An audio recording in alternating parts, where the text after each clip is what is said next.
is the number of people supposedly who saw the Pope on his travels this week. It is indeed. Well done, Andy Parsons. Thank you very much. Yes, the question I was looking for was, according to press reports, up to how many people turned out to see Pope Benedict XVI during his 4-day visit to the UK? The Pope's state visit has drawn to a close, with the Vatican and UK commentators proclaiming the trip to have been a wonderful success.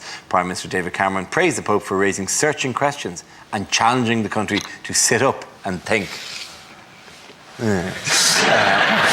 Was the visit a success? Well, he seemed to be having fun in his Pope-mobile, didn't he? He did! You know, why would you deny him that crack? I'm guessing the Archbishop of Canterbury was a little bit jealous. He hasn't got a Pope-mobile, has he? He's only got a Nissan Micra. You know? When he goes on tour, he's just going to have to stick his head out the sunroof. So he must have had a magnificent time, because he went to Glasgow, Vauxhall and Birmingham. I mean, you can't say we're not charming him with our most wonderful scenery.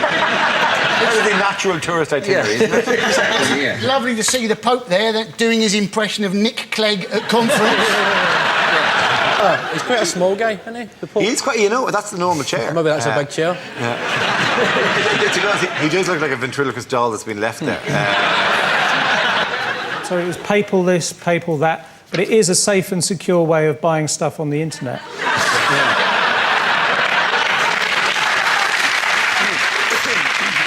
The other atheist guy, he did launch. Now I thought this was quite. He did launch an attack on atheism and aggressive secularism. The Pope, which is quite interesting because a lot of people, including on this show, do the Nazi joke about the Pope. And then the first time he opened his mouth, he went, "Atheists are like Nazis," and you go, "Touche, il Papa." I call you that very good. I like what you're doing, right? I was watching it on Sky News, the Susan Boyle gig. I don't mean to refer to the Pope's visit as a Susan Boyle gig, but when she was on, it said Susan Boyle and Michelle McManus, didn't they? The ideal lineup for a celibate man. But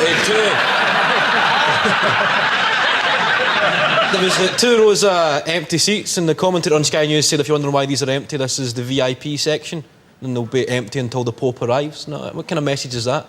And there's a bouncer there going, yeah, God loves you all equally, but if your name's not on the list, you're not getting in. To be honest, that is actually the essence of Catholic faith. That is St. Peter in a nutshell. They should have just dressed them all up with beards and robes and stood them beside, and they made all the gates pearly and just gone, no, get used to this. No. How did one reverend describe the open-air event in Hyde Park? I think he said it was like Glastonbury with God. It did, actually, yeah. Yeah, it is. I know. Well, this is what it looked like, you know. It was hosted by Carol Vorderman, wasn't it? Yeah. I don't know quite why she was there. Maybe she was encouraging the faithful to repackage all of their normal prayers into one more easily manageable prayer. So you can pay off in one large monthly confession. The only thing that would have made it better is if they had have actually just day-released George Michael to drive the Pope-mobile, just for one day. Just, you know. Catholic bishops tried to make the church language more user-friendly for staff, because there would have been non-Catholic security staff and functionaries and sound staff and lighting staff who would have used it. So they needed to make their language, to offer a glossary. And we're not making this up. They gave out a pamphlet with the title, The Papal Visit to the UK, 2010, Some Helpful Terms, where they would explain the terms so that people would say, if it said congregation, that is what you would refer to as the audience. The Mass is a gig. No. No, genuinely, sacristy is backstage. And genuinely, and Pope was what you would call a headline act.